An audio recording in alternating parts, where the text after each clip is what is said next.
A big thank you to the organizers of AIOS 2021 and to the scientific committee for inviting me to talk on the nomenclature and its importance in uveitis.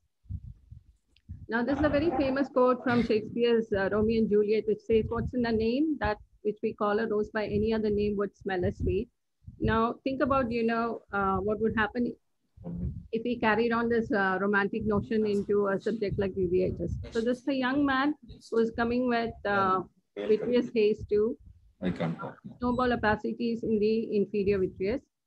What would you call this? Posterior cyclitis, pars planitis, hyalinitis, or intermediate uveitis. So just imagine, if you have so much confusion in just naming the disease, how much more confusion you would have in describing the severity and response to treatment. So in 2005, the Sun Working Group came up with recommendations for having a uniform language for describing different aspects of uveitis, starting with the classification of uveitis. So the basic classification of uveitis depends on where the maximum inflammation is, and it's divided into anterior, intermediate, posterior, and pan-uveitis. So this is a classification which all of us should be familiar with. So I'm just going to go through it very briefly. In anterior uveitis, the maximum inflammation is in the anterior chamber. There's minimal or no vitritis and no focal lesions in the fundus. And by focal lesions, what you mean is there's no retinitis, choroiditis, or vasculitis. Changes like cystoid macular edema and neovascularization are not considered to be focal inflammatory lesions. On the other hand, in intermediate uveitis, the maximum inflammation is in the vitreous and the pars plana. The anterior chamber is relatively quiet, and there are no focal lesions in the fundus. As you all know, very commonly in intermediate uveitis, you can have cystoid macular edema, and even peripheral vascular sheathing is, it's okay to have it in intermediate uveitis. What about the term pars planitis? It is a subset of intermediate uveitis with snowballs, no banking, for which no particular etiological diagnosis has been found. So it's idiopathy. Suppose you have equal amount of inflammation in the anterior segment and in the vitreous with no focal lesion in the fundus. You should term this anterior and intermediate uveitis rather than pan-uveitis. Posterior uveitis is characterized by focal inflammatory lesions in the fundus in the form of retinitis, choroiditis, or vasculitis. The amount of vitritis can be variable, and the anterior chamber is relatively quiet. And these are some of the focal lesions which you commonly see in the posterior uveitis. And when you have significant inflammation in the anterior segment vitreous with focal lesion in the fundus, that's when you call it pan-uveitis. Now, why do we need to have this anatomical classification? The first one is that it helps us to shortlist your differential diagnosis.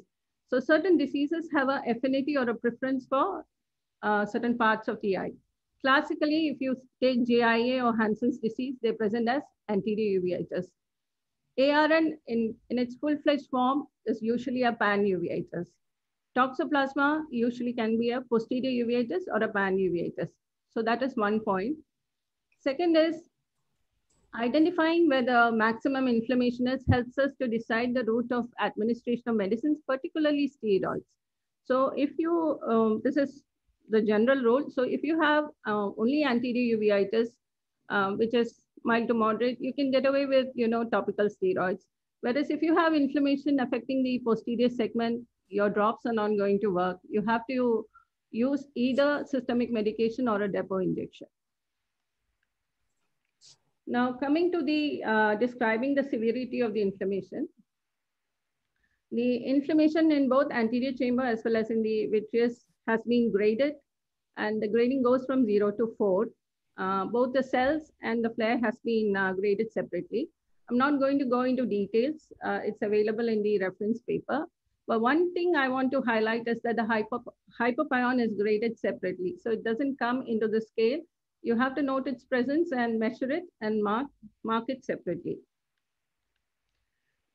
When it comes to inflammation in the vitreous, the haze grading goes from 0 to 4 depending on how much of fundus detail is visible.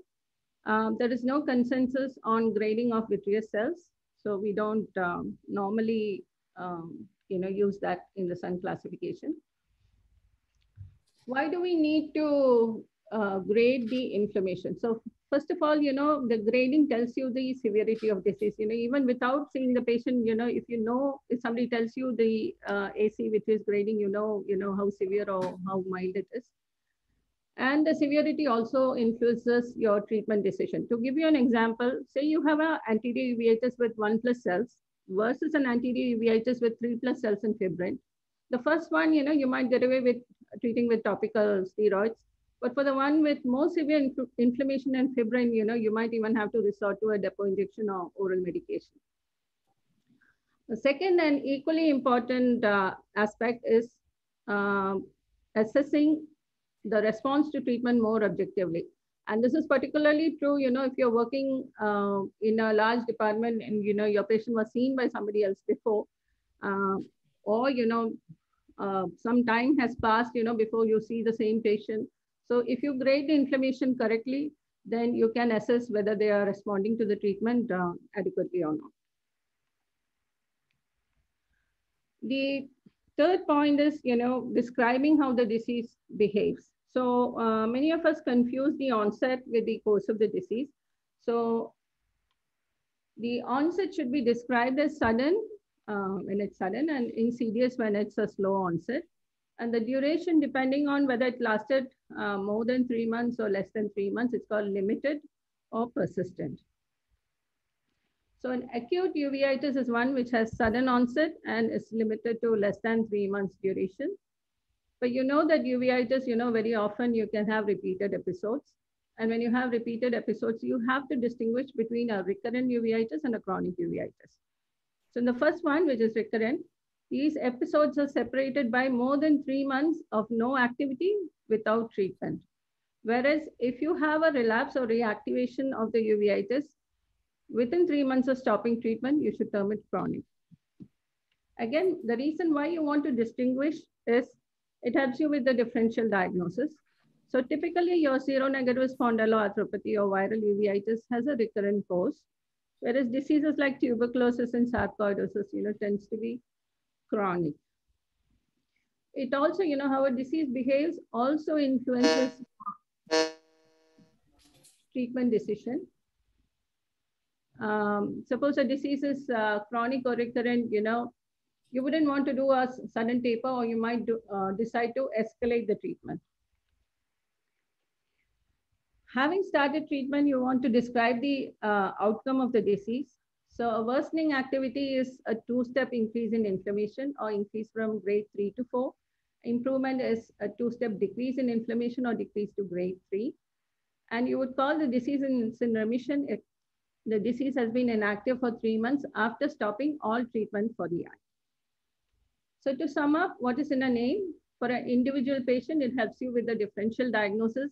It helps you, decide the appropriate treatment and assess response. And on a larger scale, it helps you to communicate better with the colleagues and do more meaningful research. This is my main reference.